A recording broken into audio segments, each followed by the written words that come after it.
ಕೇಂದ್ರ ಸಚಿವ ಎಚ್.ಡಿ. ಕುಮಾರಸ್ವಾಮಿ ಅವರಿಗೆ ಅದ್ದೂರಿ ಸ್ವಾಗತ. ಕೇಂದ್ರ ಸಚಿವರಾದ ಎಚ್.ಡಿ. ಕುಮಾರಸ್ವಾಮಿ ಅವರು ಸಿಂಧೂರಿಗೆ ಕಾರ್ಯಕ್ರಮ ಒಂದಕ್ಕೆ ತೆರಳುವ ಸಂದರ್ಭದಲ್ಲಿ ಕೊಪ್ಪಳ ಮತ್ತು ರಾಯಚೂರು ರಸ್ತೆಯ ಐಸ್ಲ್ಯಾಂಡ್ ಹತ್ತಿರ ಮಾರ್ಗ ಮಧ್ಯದಲ್ಲಿ ಜೆಡಿಎಸ್ ಮತ್ತು ಬಿಜೆಪಿ ಮುಖಂಡರು ಹಾಗೂ ಕಾರ್ಯಕರ್ತರು ಸೇರಿ ಅತ್ಯಂತ ಸಡಗರದಿಂದ ಸ್ವಾಗತ ಕೋರಿದರು. ಜೆಡಿಎಸ್ ಯುವ ಘಟಕದ ರಾಜ್ಯ ಕಾರ್ಯಾಧ್ಯಕ್ಷರಾದ ರಾಜು ನಾಯಕ್ ಅವರು ನೇತೃತ್ವದಲ್ಲಿ ಕೇಂದ್ರ ಸಚಿವರನ್ನ ಹೂಗುಚ್ಛ ನೀಡಿ ಶಾಲು ಹೊದಿಸಿ ಗೌರವಿಸಲಾಯಿತು. ಎನ್ಡಿಎ ಮೈತ್ರಿಕೂಟದ ಭಾಗವಾಗಿ ಬಿಜೆಪಿ ಮತ್ತು ಜೆಡಿಎಸ್ ಮುಖಂಡರು ಒಂದಾಗಿ ಸಚಿವರನ್ನ ಬರಮಾಡಿಕೊಂಡಿದ್ದು ವಿಶೇಷವಾಗಿತ್ತು. ಈ ಸಂದರ್ಭದಲ್ಲಿ ಬಿಜೆಪಿ ಮತ್ತು ಜೆಡಿಎಸ್ ಪಕ್ಷದ ಪ್ರಮುಖ ಮುಖಂಡರು ಪಾಲ್ಗೊಂಡು ಮೈತ್ರಿಕೂಟದ ಶಕ್ತಿಯನ್ನ ಪ್ರದರ್ಶಿಸಿದ್ದಾರೆ. ಯುವ ಘಟಕದ ರಾಜ್ಯ ಕಾರ್ಯಾಧ್ಯಕ್ಷ ರಾಜು ನಾಯಕ ಅವರು ಸಚಿವರೊಂದಿಗೆ ಸ್ಥಳೀಯ ಸಮಸ್ಯೆಗಳ ಕುರಿತು ಚರ್ಚಿಸಿದರು.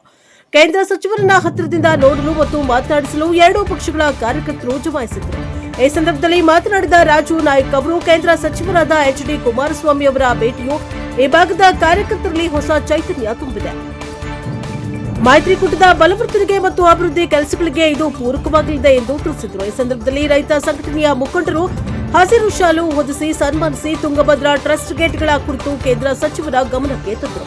ಈ ಸಂದರ್ಭದಲ್ಲಿ ಬಿಜೆಪಿ ಮುಖಂಡರಾದ ವಿರೂಪಾಕ್ಷಪ್ಪ ಸಿಂಗನಾಳ, ಬಿಜೆಪಿಯ ಮಾಜಿ ನಗರಸಭೆ ಸದಸ್ಯರು ಸೇರಿದಂತೆ ಸ್ಥಳೀಯ ಮುಖಂಡರು, ವಿವಿಧ ಮೋರ್ಚಾಗಳ ಪದಾಧಿಕಾರಿಗಳು ಹಾಗೂ ಪ್ರಮುಖ ಕಾರ್ಯಕರ್ತರು ಮತ್ತು ಜೆಡಿಎಸ್ ಕಾರ್ಯಕರ್ತರು ಉಪಸ್ಥಿತರಿದ್ದರು.